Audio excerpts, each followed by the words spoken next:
Welcome everyone to the West Orange Chamber's live stream experience, a special day for the Chamber to spark peace in our community. I want to thank, first of all, the panelists that are going to be joining us in a little bit in advance, for their service to our community and for engaging in this conversation with all of us. If I didn't say it before, I am Sina Duva, proud president of the West Orange Chamber of Commerce. All of you right now are on the screen, but we are going to ask you that you switch your audio off, right? Wait, hold on. If you currently have your audio,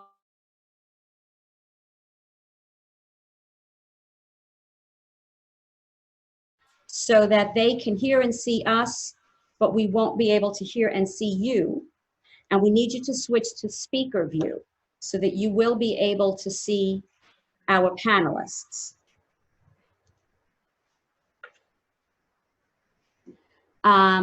We'll be letting others in as they are in the waiting room.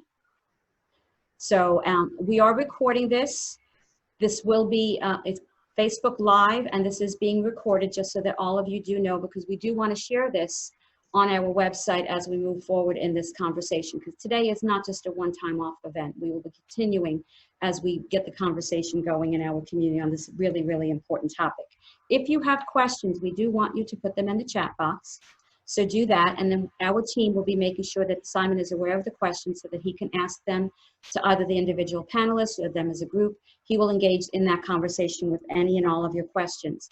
I do want to thank the elected officials that I see are on the call. I see that we have Mayor Jerry Demings. So let me start off with Mayor Jerry Demings. He's waving at me. I also know that we have Pam Gould is on our call. Melissa Bird, I think is on the call as well. And I don't know if you call this a call, it's not really a call on this event, as well as I believe Commissioner Vanderlei is with us. And Landry Robeson with Orange County Tax Collector Scott Randolph's office is supposed to be joining us as well. I want to thank the trustees that I know have joined us this morning. Advent Health, CenturyLink, Computer Business Consultants. I think we have Fifth Third Bank, Ray Robinson, Lynn Walker Wright, I know for certain. Mannheim Orlando is joining us. Orlando Magic, Orlando Health, RC Stevens Construction, SeaWorld, and Universal Orlando. And if I learn of any others that join us at the end, I will acknowledge our trustees, because we could not do the important work of our community without that type of support. So Carrie, if you are listening, did I give the correct instructions to everyone in terms of switching their audio and video off and switching to speaker view? Yes, ma'am. Okay, terrific. So this conversation with Simon was really engaged because of the recent events. At one of our executive committee meetings, our chairwoman, Deborah Rios-Barnes, asked Krista, and she asked me, what is the chamber doing? And I said, honestly, I don't know yet. We were so wrapped up in COVID with a reduced staff. I said, I don't know yet, but we knew that we needed to do something. And within 24 hours of that conversation, the Chamber Executive Committee developed a video messaging that we posted on Facebook, that we posted available through the Chamber website, have sent out to our members. And just like I love the way things happen, I had just recently written a note to Simon, a Chamber member who I've known for almost 20 years, who we've had speak to our Chamber over time through the years.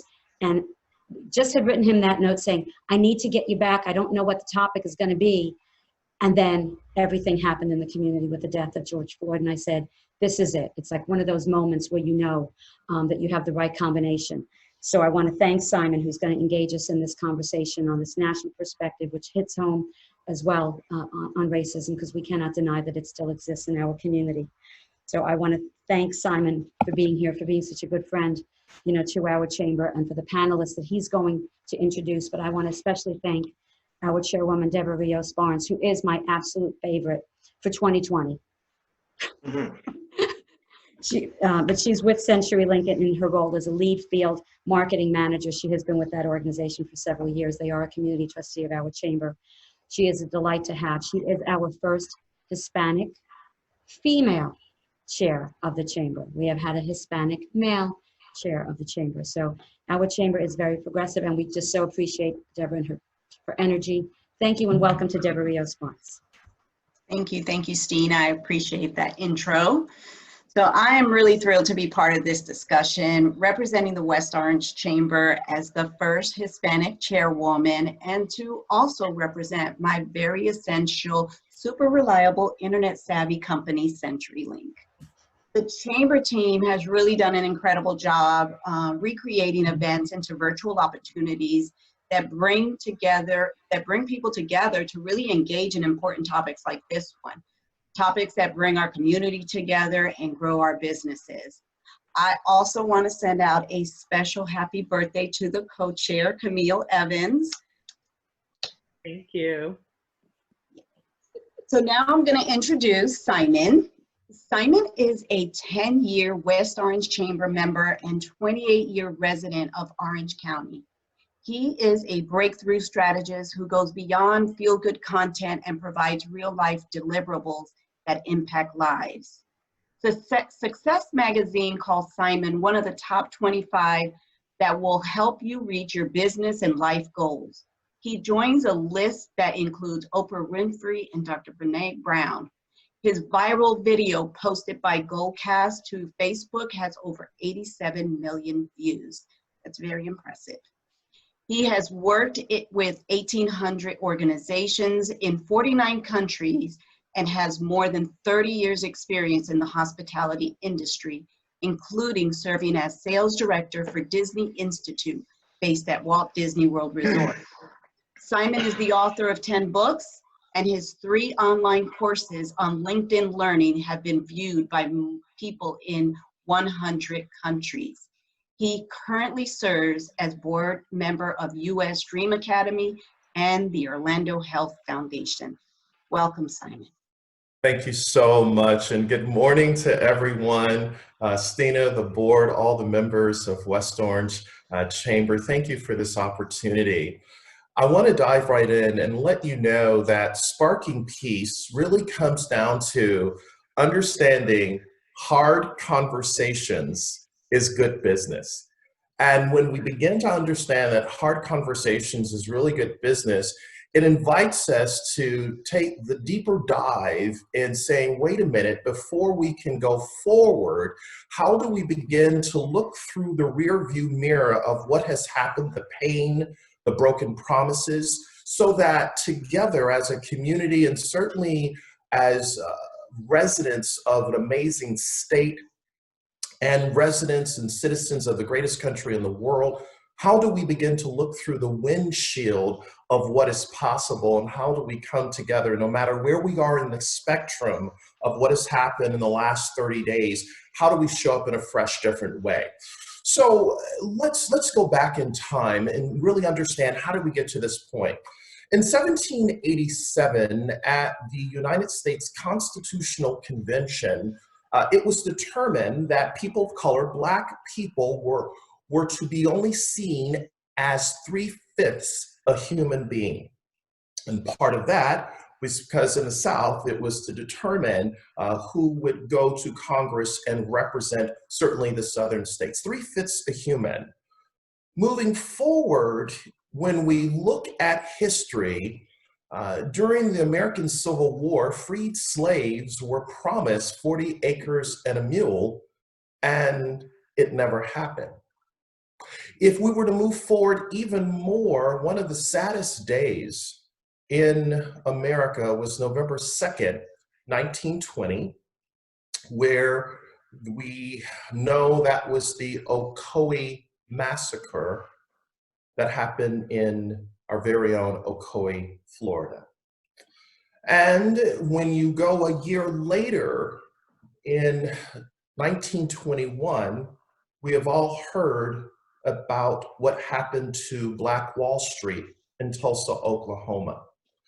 100 years ago, that's what happened. But if we were to look at what sparked protests all around the country, we have to look at, here you have a Black man who an officer has his knee on his neck, and the man says, "I can't breathe." And that symbolizes people, Black people, who have felt as if the system has been on their neck and I can't breathe. The protest, as you know, started in Minneapolis. Now, why is that important? According to NPR and Planet Money, they released an interesting study about the disparity in the Minneapolis community. Did you know that the median household income for a Black family in the Twin Cities, that would be Minneapolis, St. Paul, is $38,000? In white families, it's $84,000.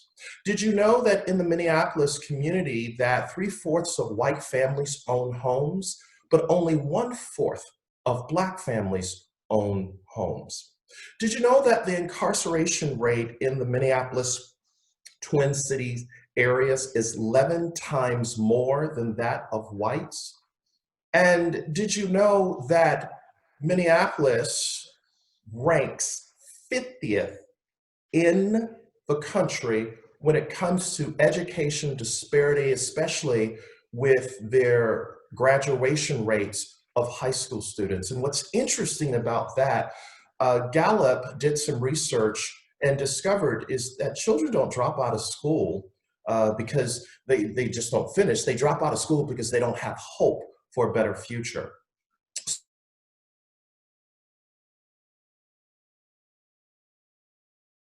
When a prominent businessman was killed by police, why would there be protests in London and Australia, who has never really addressed the indigenous people of Australia? If you've ever been to Australia, you will think that you are back in the 50s and 60s. Why would people be marching in Berlin and in France, who has put many people of color, they call them brown people, in the ghettos of France? Because one man's death sparks something that says, I can relate to that. To bring it closer to home, I have been pulled over more than a half a dozen times over the years, and I am just numb. Yes, pulled over. And let me just say this, I respect police officers, and I thank God that we have police officers that do it right. Let me just say this. But as a father of a 21-year-old son who attends Valencia, will be going to UCF, and an 18-year-old daughter who will be attending Rollins later on this year, I have to sit down and have the talk.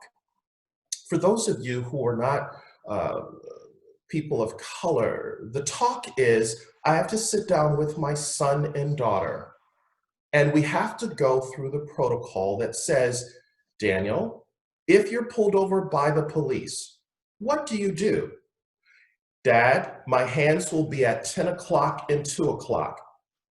Good morning, good afternoon, good evening, officer. How are you today, sir? Officer, my license is in my pocket. I'm going to reach for my license. Officer, my insurance and registration is in the glove compartment. I'm going to reach over and get my insurance and registration to give to you, officer.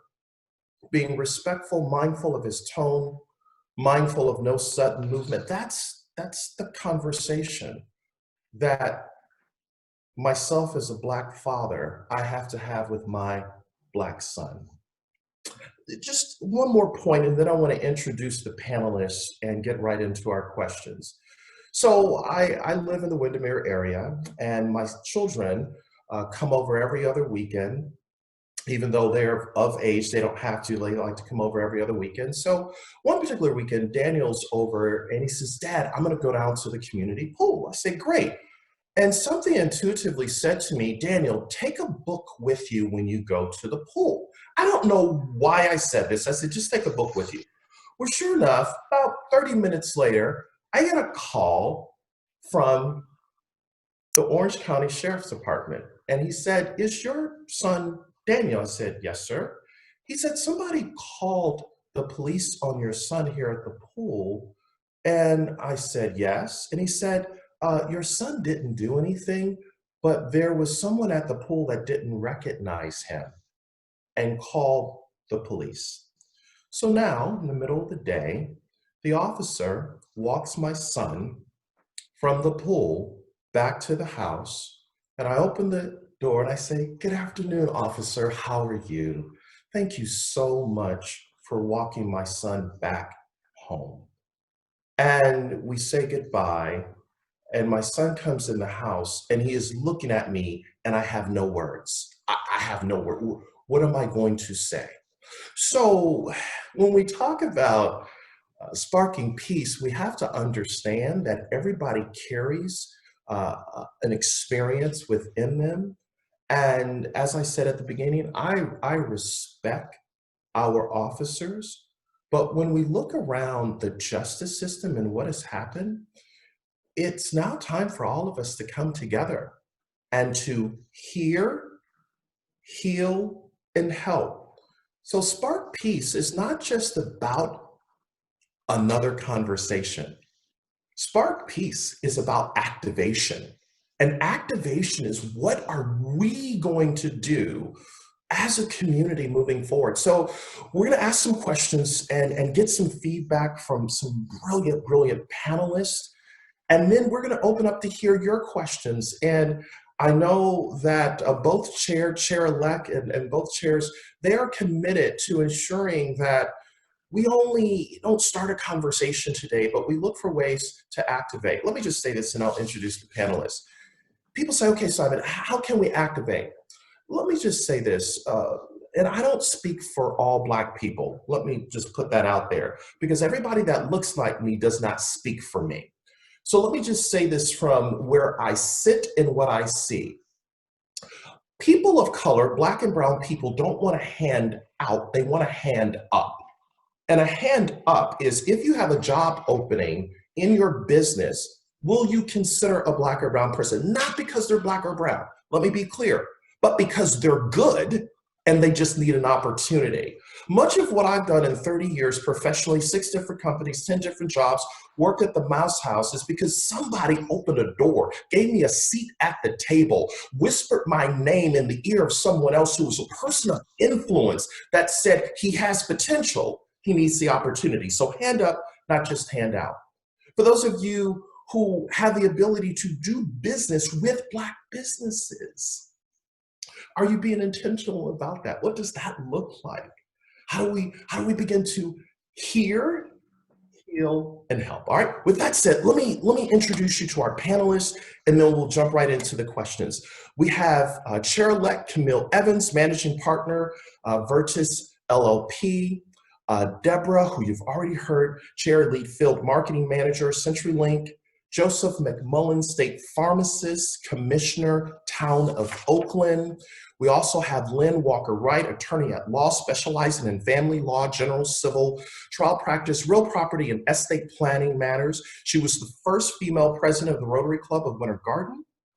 And we have Tim Huberkamp, owner of Hardee's in Pine Hills, one of the most successful Hardee's in the Southeast. His family has owned this restaurant for over 50 years. What? Absolutely awesome. He's also chairman of the Pine Hills Neighborhood Improvement District, right?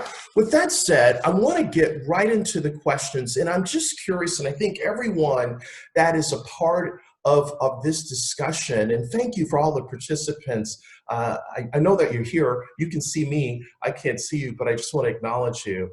The first question that I would ask the panelists is, what was your initial reaction when you saw or heard about the murders of George Floyd, Breonna Taylor, and Ahmaud Arbery?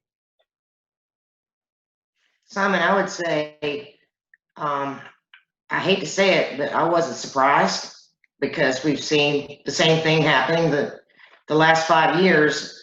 I felt sadness.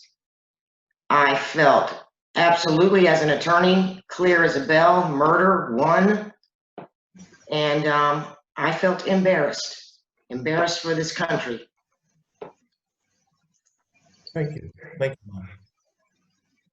I Yeah, just- you know, human life's a really important thing to me. So it's a shame to see somebody lose their life for a lack of proper training or some kind of racial issue. I mean, you know, you watch that video of George Floyd, and I mean, you just watch it. And there's no excuse. I mean, it's just appalling. And this stuff happens way too much all through the country for just silly reasons. People, I mean, kids killing each other even just for stupid little stuff. I mean, we all ought to appreciate what we have in life and learn to do it. I mean, the police officers, those type of police officers need to be weeded out of that job. I mean, we all have poor employees in every occupation, and that's just an occupation that we can't afford to have that type of person. You know, Simon, the other thing I'd like to add to that is that the deaths of these people was something that did not shock us because it was new. And the fact that the actual image of Black lives being taken on video is something that is commonplace in our society is, for me, something that is indicative of how deep the illness is that we are trying to heal, because there is no reason why it should be normal for me, my children, you, your children, or anybody else's to have to actively work to avoid seeing images of Black people or anybody dying, and that be something that we're not surprised about. Now, it may be horrific, but the actual action of it happening is something that is not new and just absolutely so shocking. That to me is very unsettling. So Simon, when you I feel as though that everything, you know, as a Black man, I know we got some similarities. And so I, you know, when these questions came out, I wrote down some notes. And it seemed like every note that I wrote down, you touched upon, you know. So when you see that incident, I immediately went to my experiences. I've been handcuffed for no reason, just because I just happened to walk into an area. A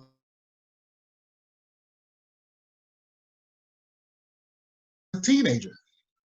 I've been hanging out on South Beach with my brother and my brother's best friend. And we walk into a store and we walk out and he's handcuffed.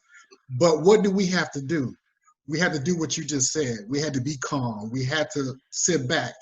So when you see stuff like this, I immediately went back to to almost every decade of my life, or things that I've seen or things that I've heard. I was working at a pharmacy when they gave the Rodney King verdict, and we shut down because we were scared of riots.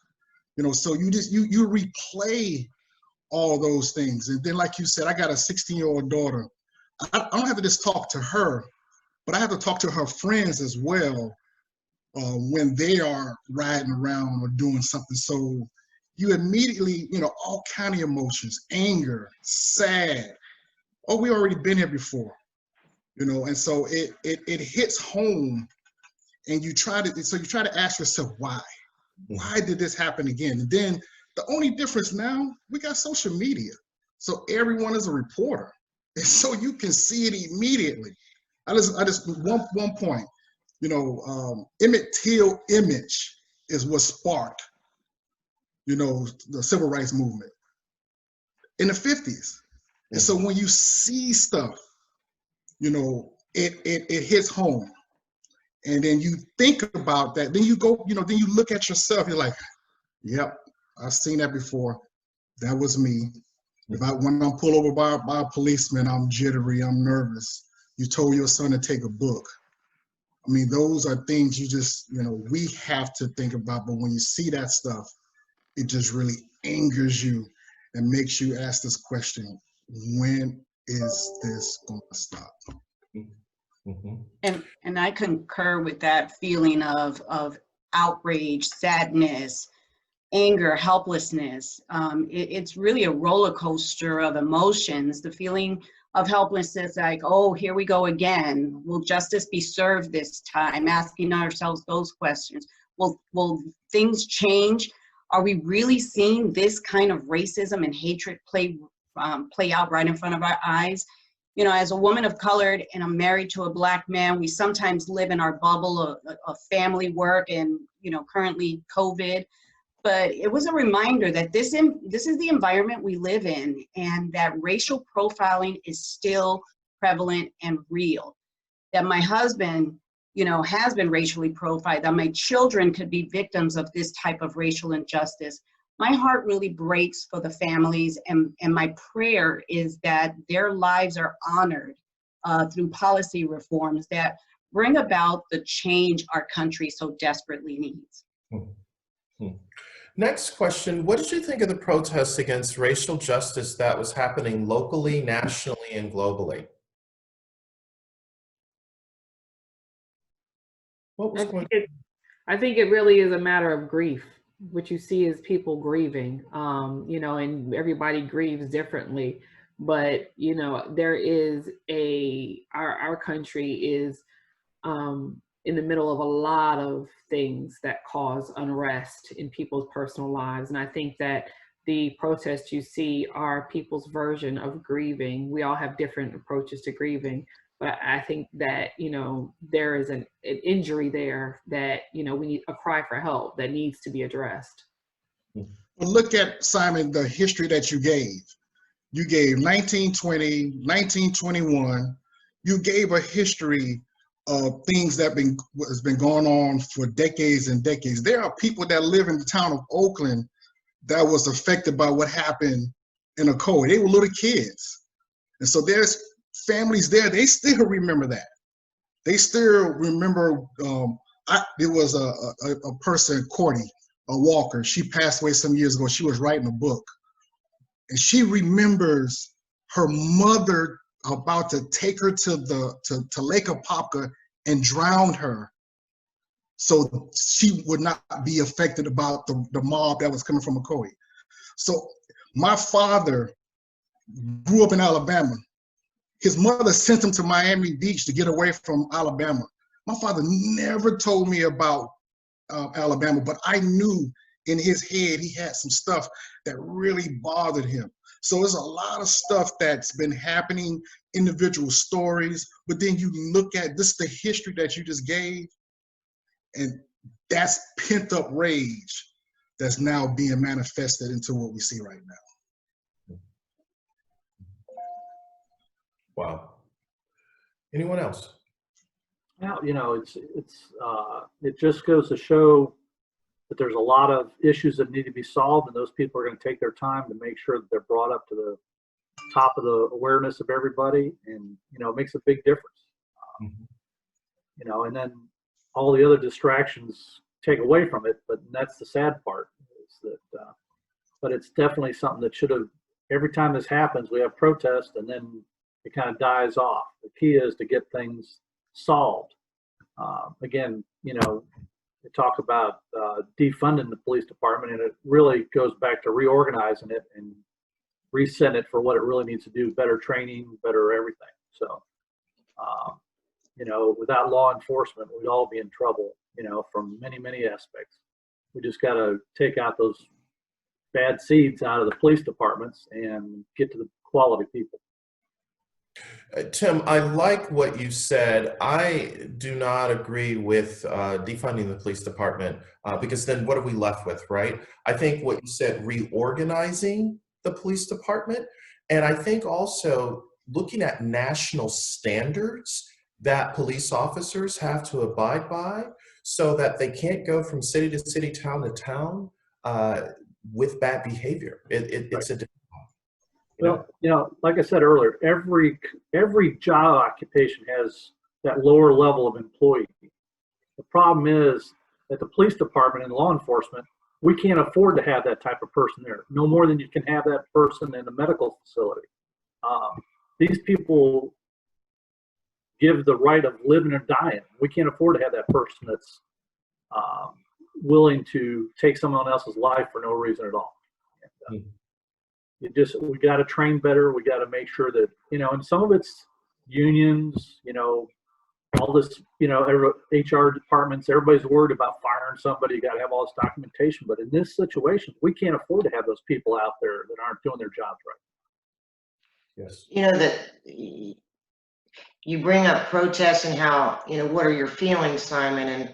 And certainly I think that the Black Lives Matter movement and the protests that have occurred, not just here in this country, but throughout, and you mentioned or touched on other countries, shockingly so, I think, to many, to see them doing the same thing in England and all these other places, which was wonderful.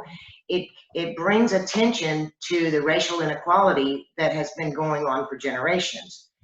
What I would like to see that comes with that, though, it's not so many different interpretations. You just touched on it, defunding police. Is that what Black Lives Matter means? You have somebody say that's what it means. Somebody says, oh, well, they're protesting because statutes are coming down, or they're protesting because, the name of a ball team needs to change. I personally, I think that the attention that it's getting is absolutely necessary. The problem is, I think many people feel, or maybe I'm the Lone Ranger, which wouldn't surprise me, is why are all these different mixed messages coming out there? Because that can be more confusing. I understand that, like Camille said, it's sadness, it's grieving. But then you have all of these talkers and talking points come out. Well, they're saying get rid of the police, or they're saying tear down this, or they're saying change the name of a business, or they're saying, I wish it would be more unified. Yeah. That's a great point, Lynn. And what Camille mentioned earlier is so powerful about the grief. We have a perfect storm: COVID-19, economic uncertainty, 40 million people laid off, and then obviously racial injustice. I want to keep the conversation moving, and I want to jump to the next question. What are some of the challenges and opportunities for Black business and Black people in West Orange County? Let's bring this closer to home where we live. And what can we do? I think that what we have to be honest with ourselves about, Simon, is what are the systems and the standards that we're working under?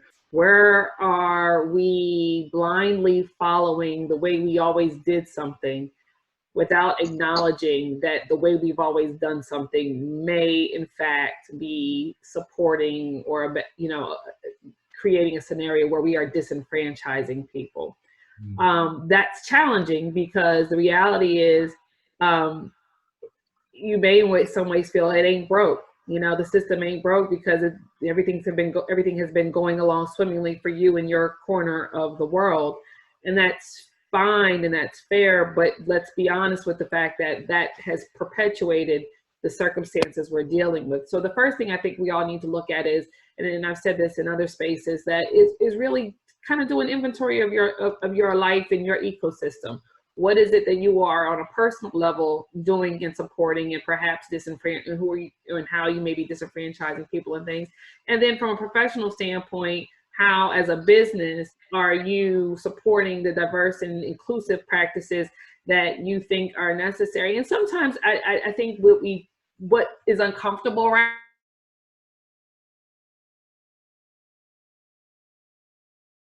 acting and engaging in certain various types of grief, but at the same time realizing that some real lasting change needs to come. But the distance between today and the lasting change that needs to come is a long journey, and submitting yourself to that healing process and doing the work and figuring out what those different elements are is a process that we all need to start with. And I think starting with a self-inventory is the place to, an honest self-inventory is where we must all begin. It's great. I hope everyone that's listening to us and you've carved out time, you just heard from Chairwoman-elect some practical, actionable strategies that we can implement right now. Who else on the panel? Yeah, in my community that we've been there 50 years. We have a lot of influx of African American community, and even from other countries. As a volunteer, I run into a lot of problems that people think that owning a business is just opening up the door, and you got $500 in your checking account. And I strongly encourage them to get an education about what a business is, because so many businesses fail in the first couple of years, and they don't see that. They just see the money that can be made. And so I always recommend that they get a lawyer and an accountant to make sure that they keep their business straight, and go down to the Entrepreneur Center down in Fashion Square and talk to the people down there, because they got volunteers that can help direct them in what's going on. I'll give you an example. I got a kid that was working for me about 6 months ago, and this kid couldn't even come to work on time. He's living in a house with like 5 other people off Ivy Lane, and he wants to start his own business. And I said, you do realize that 1 out of 3 small businesses fail in the first year? He goes, what? I said, yeah, and you do realize that as a business owner, you're the last person to get paid. And that kind of just woke him up. He says, oh, I guess I don't want to do that. So a lot of it's about education. And, and I'm struggling right now. My grandson's 13, and I'm doing this exact same thing with his life. He's just kind of on his iPad, doesn't want to do anything. I'm making him write down what his future goals are. Where does he want to be in 5 years? What does he want to be doing? Because he's kind of just hanging out, and that's what we got to get these kids away from. Thank you, Tim. Who else? I think that we have to take a moment to think about this, and think about how, when we speak to people that we either know or people that we meet, you have to think about what you're saying. In other words, I have a nephew that's from Nigeria, so he's obviously Black. And, I may say things that he would know. I'm his aunt, but I may meet someone and not say the right thing. I think that you have to look within yourself, and you have to, for example, I have a good friend of mine that's Black asked me recently what my opinion was at a certain protest about a name change in front of a business. I answered without thinking that he was of color. I answered that, I wondered why they were doing that, because I didn't understand that the name was, first of all, offensive. Forgive me for that. But you really have to look into yourself first, and then you have to be careful about hurting other people's feelings that you may not have even known you hurt. So when you're saying words matter, I need to do my work, I can't phone it in, and I have to ask the tougher questions. Okay. Who else? So in terms of challenges and opportunities for Black businesses, I think it's fair to say that all small businesses are struggling right now. And I'm not a business owner, but I would say that businesses need to be more savvy, innovative, and ready to pivot to meet our current market needs. And even their long-term pivot plan, what does that look like? Reach out to minority business development organizations. And of course, I would not be doing my job as chair if I did not say, join a chamber. Let us facilitate for opportunities and promote your businesses. That was good, Deborah. I like how you slipped that right in there. It was just like, as a matter of fact, bada bang, bada boom. Stina is smiling from ear to ear. That's why I'm her favorite for the year. You got to think ahead. I'd like to. I muted myself, and I have my picture. Thank you, Deborah. I owe you a gift or two. Go ahead, Camille. I started my business not even 18 months ago, after being a dutiful employee at another firm for quite some time. And I will say part of my confidence in becoming a business owner came from having been a part of a chamber. And as I started the business and going, simple conversations with Tim and other people, just kind of that are guiding you in the right direction, has been very instrumental for me in, just being confident that you're making the right decisions and that you're being aware of all the different elements on your playing field. But that kind of also circles back to Tim's point earlier, that one of the things we need to be honest with ourselves about is that traditionally Black businesses and women-owned businesses as well have not had, those owners have not had that exposure. Our country is not a country where there has been an equitable distribution of ownership. And so I had the benefit of growing up in a household where my father owned his own business. And I know what perspective that gave me another layer of confidence when it became time to become my own business owner. But I think we need to also, as part of that dialing in, be mindful that that exposure is not something everybody in every community is getting, and that mentorship. See, we talk a lot of times about mentorship and how to grow up, stay out of trouble, get into a good school and become a good employee.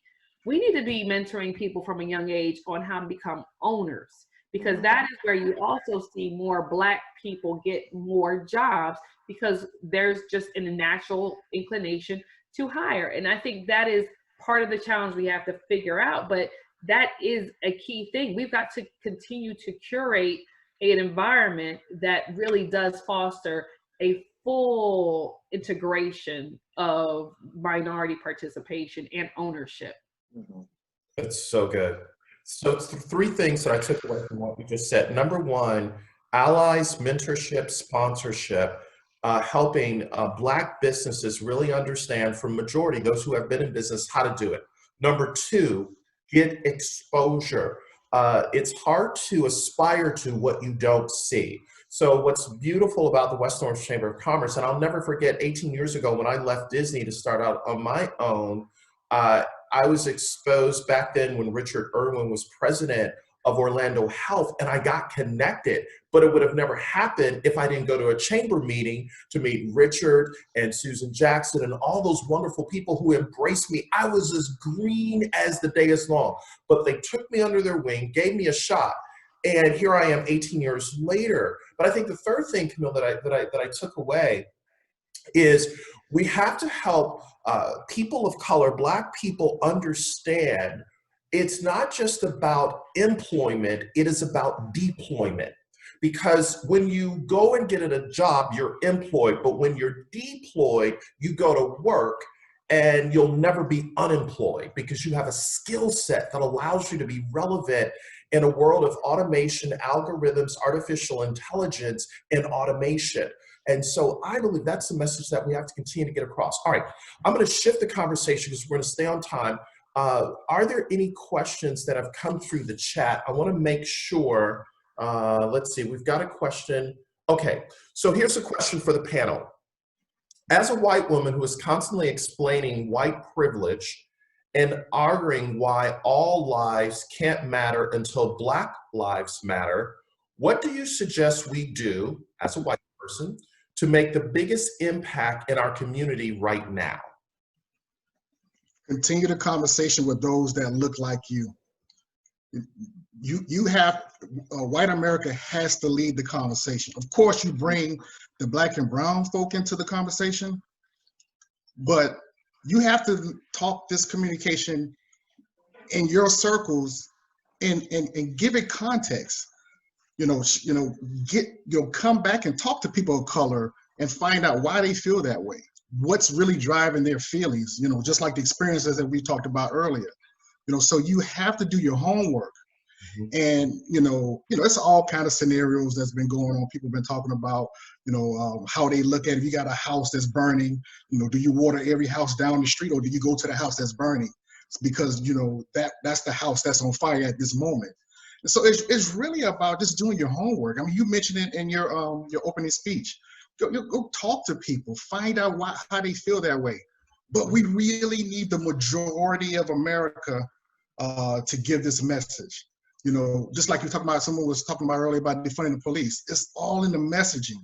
We don't want to defund the police. You want to reorganize and help them, have a strategic way of operating.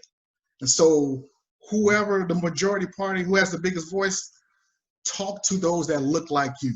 Don't come just to the Black churches and just to the Black chamber or just to the Black people saying, oh, I feel how you feel. Go tell it to those that don't hear that message. Because if you hear from me, you just think, oh yeah, he just a Black man just complaining.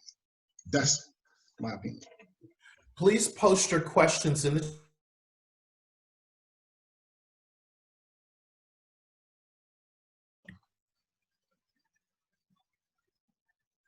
I just think that the commissioner is absolutely right. It has to be a conversation with a lot of people at the table. It's not going, we're not going, look, because let's be abundantly clear. I think a lot of the things that we're looking at as policy changes, as legal changes, create scenarios where people are concerned about the power and the standards that they're accustomed to changing. And that can't be a one-sided discussion. I think everybody needs to, hopefully everybody agrees to come to the table and continue having those discussions. Like I said, it's a long stretch between the pain point and the actual healing and the progress. And if you just have squeaky wheels, you will get some oil, but I think you need to get all four wheels on the vehicle, you know, moving at the same pace and at the same cadence. So yes. You know, and I think a lot of this too needs to start with kids that are really young. Throughout their lives, they need to have the same experiences, not just, you know, I have too many kids that work for me that are have poor family lives and everything else. When they get to me and their parents don't even care if they're at work or not. You call up the house, well, I don't know where he's at, you know, that kind of stuff. So a lot of it's the family and getting the people together and teaching these kids from a young age. Again, where's your future? What do you want to do? One of our at Leadership West Orange, I read at Maxey Elementary, and I asked the kids when I got done reading, I said, well, how many of you want to go to college? You know, they're all there. I said, well, hey, you know, Bright Future scholarships. So we figured out they could earn $2,500 a year toward their college education if they started getting good grades at their age. And they were like, $2,500, you know, they're all excited. But that type of thing, we need to encourage people to be better from a young age and not to look at all the negative things.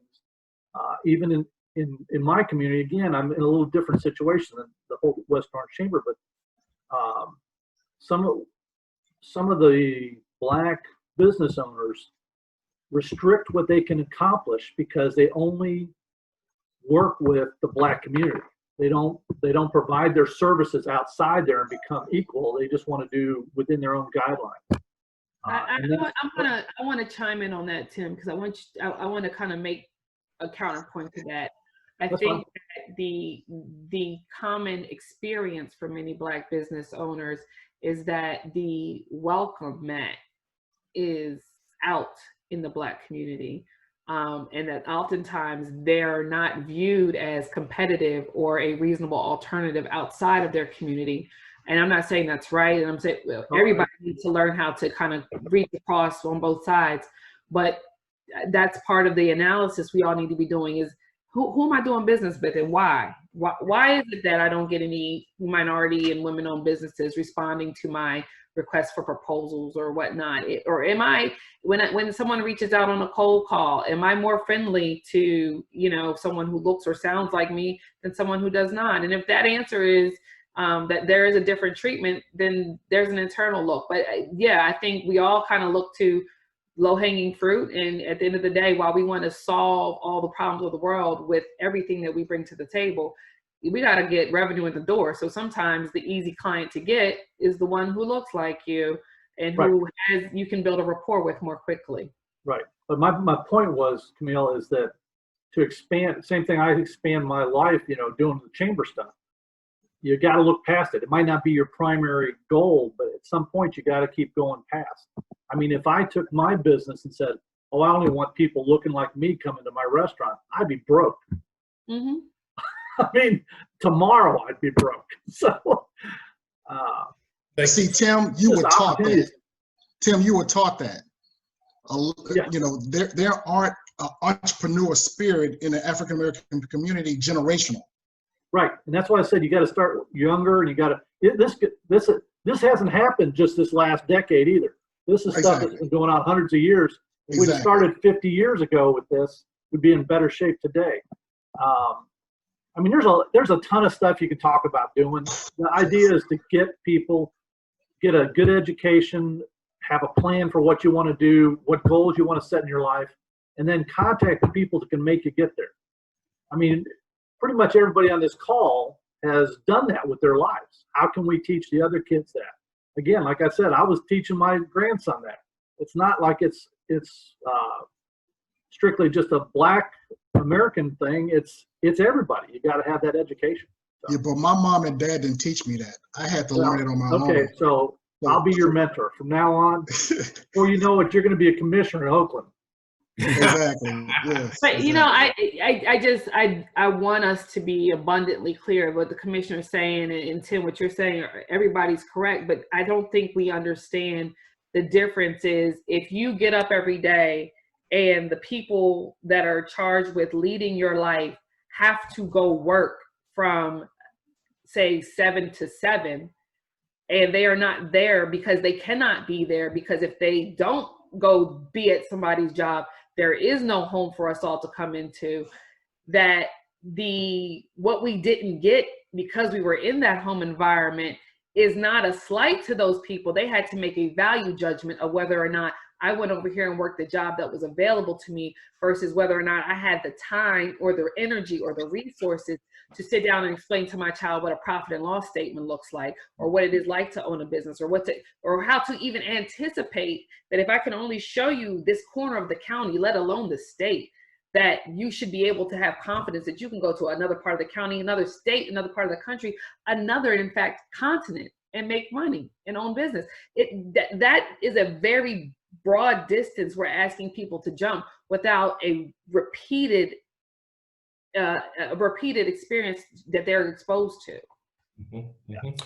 This topic is so important, and I just want to ask all the participants and panelists, we will go about 5 minutes over. If it's okay, we go 5 minutes over. Can you just post yes in the chat? And that lets us know that everybody is good just for 5 minutes over, because I want to ask 2 more questions. All right. So I'm going to real quick. Question number 1, how does a white person approach this subject to someone of another color that is an acquaintance? How does a white person approach this subject to someone of another color that is an acquaintance?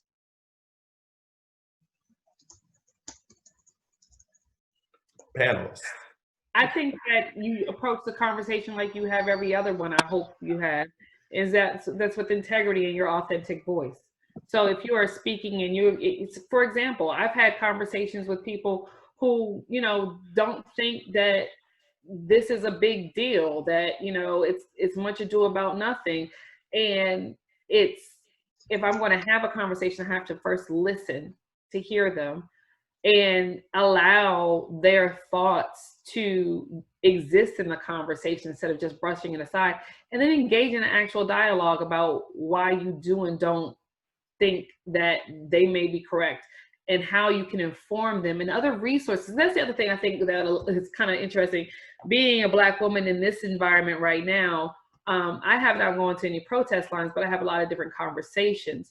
But the other thing about being the person that you engage that conversation with, you have to realize that once the two of y'all had that conversation, every answer is not going to come out of that conversation. So being willing to go back and be authentic, say, I don't know, or this is what I think, what do you think? And then independently going back and having research of, real resources that are scholarly, not just opinion based, and dig in. I mean, we research everything else that comes up. Why we think we can have 1 or 2 conversations and know everything on this most pressing issue blows my mind. And so research, that's the key word that I would like to say. Stay away from social media, stay away from what you see on TV. Go talk to someone that you respect and ask them those hard questions. Sorry, Stina, ask them those hard questions. Talk to them.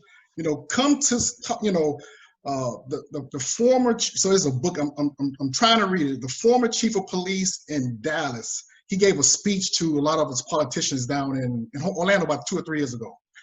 And in that book, he talks about inviting someone out to dinner that don't look like you, and just have those conversations. Invite me out. Invite, Camille. Invite people out and say, hey, tell me what's going on. What's your thoughts? So this conversation right here is good because you're asking the hard questions, but you really got to go deeper and say, what is really going on?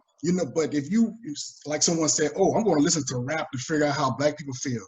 That's crazy. So, you know, so let's be intentional about what we want to do and talk to those. And there are a lot of African American people that, you know, I've been in the chamber for a long time. You walk in, you know, you see the familiar faces. If you really want to know how or what's really going on, because there's a lot of stuff in our heads and our minds that we won't just say right out front. But if you give us a forum, we can have those personal, you know, conversations. Thank you, Commissioner. And you've answered the next question. Let me just say this as we kind of wrap this time up, and you heard research. It was announced today that the Gallup Center on Black Voices has been formed by the Gallup organization, and they are making a 100-year commitment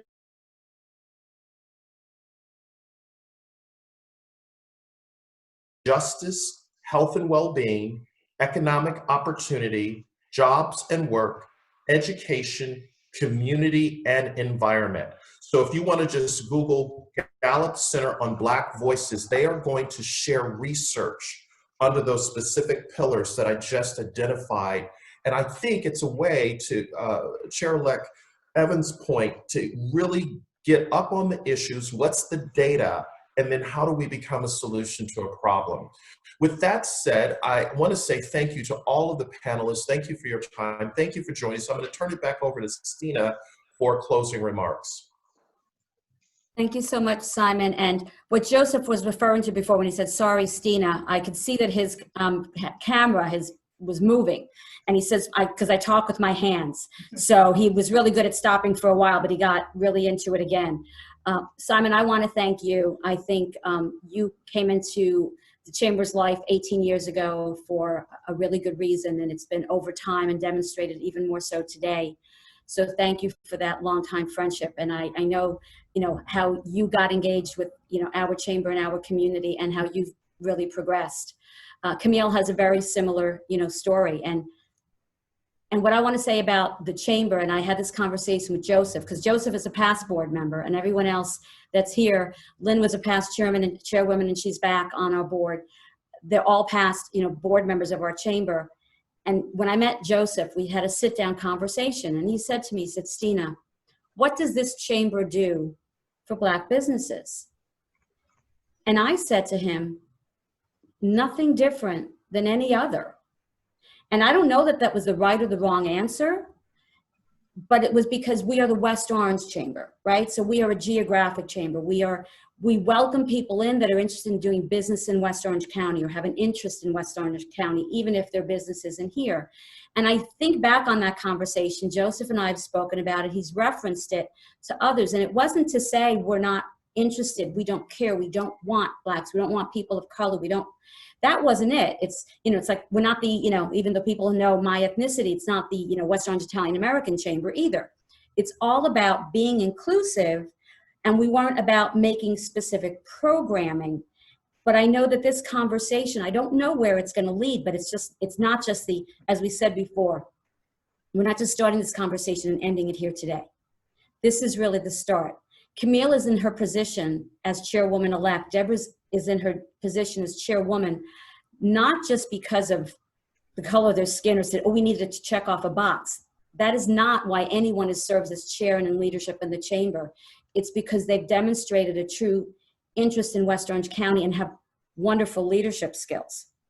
And so it just happens that this all comes at a time where I think we're really set to move forward on a path for the chamber, you know, that might look a little bit different. I don't know. I can't predict the end of today, especially with COVID-19. We, you know, the executive committee meeting this morning is like, I want to try to give you a revised budget. I want to try to give you a calendar that I can confidently say we can accomplish by the end of the year.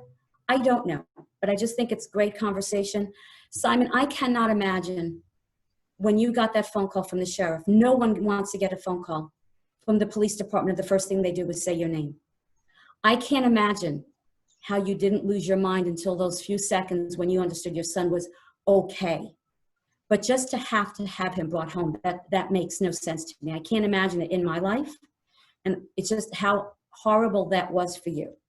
And I know anytime now when I hear the words, I can't breathe, I mean, it brings tears to my eyes. When you said it before, I can't imagine what that man experienced. So thank you for what you bring, you know, personally into all of this. Really important for the board members. And thank you, Lynn. Thank you, Camille. Thank you, Deborah. Thank you, Joseph. Thank you, Tim Haberkamp, for being on the panel today. The chamber is going to move forward. You know, we are going to figure out what we are going to do to continue this conversation. You know, how can we activate? I wrote down, you know, some notes. I love what Camille said, honest self-inventory. We need to be able to be honest. We need to be able to ask questions. There's comments that we make every day that can be offensive to somebody because we don't even remember what the origin of some of these expressions are, right? So we have to be willing to ask those questions, and people need to be willing to say, you know what, that is offensive. You know, anybody that says anything to me that is derogatory of Italian, they know I will go from 0 to 60, the B word, in less than 60. Because there are things that I know to be offensive, you know, to my background, to my culture. That's because I know my culture and my history. I don't know everyone's, but we need to be able to listen. We need to be able to understand. And we need, and so history needs to be, you know, spoken about more. And I hope we still have, you know, Pam and Melissa on. Could be a school board discussion, but there's a lot to go on. And I know I seem to be rambling, but this is really an important issue. And I think we need to listen. And then we need to be willing to understand that everybody is different in our life's experience, as well as our, you know, our own, you know, our culture's experience is kind of who molds us. And we need to be able to break the molds. So I thank each and every one of you today. Simon, I know you have a wonderful, total of 10 books. So the latest book is Be the Spark, 5 Platinum Service Principles for Creating Customers for Life. I know that Simon is so good that one time we had this motivational conversation years ago about be what you want to be, kind of, and if you're not happy in your job, go off and do something new and different. Well, I had one of my board members who was really annoyed because he had a key employee that went off and did something different because Simon is so good at what he does. So I hope you'll look into all of the catalog of books that Simon has written, and he's going to, I know, help us continue with the conversation. Just so all of you know, you're hearing it hot off the presses, our Hobnob event that was meant to be an in-person event on Thursday, July 30th. We have now changed it to a virtual event in discussion and collaboration with our corporate sponsors and the chamber leadership. We really felt that it is the right thing to do at this time to make it a virtual event. We want to be part of the solution of ending COVID and moving the economy in the right direction. So virtual event, it'll be a lot of fun, a lot of candidates, debates, learn about some amendments, so hopefully you'll join us there. We have a virtual lead and feed on August 5th. We have a chamber connection that I might be in person depending upon how many people register for here at the chamber, or it might be virtual. And then we hope possibly to have our business after hours at 429 Inc. on April 20th. But the chamber website has all that information. Krista's sitting next to me. Krista, did I miss anything? Did I cover everything? Yeah, I was supposed to be listening. She was supposed to be listening, but she wasn't because she's navigating the mouse and she's helping us get through this. But thank you again to all of the participants that are on the call. Have those conversations as our panelists were suggesting.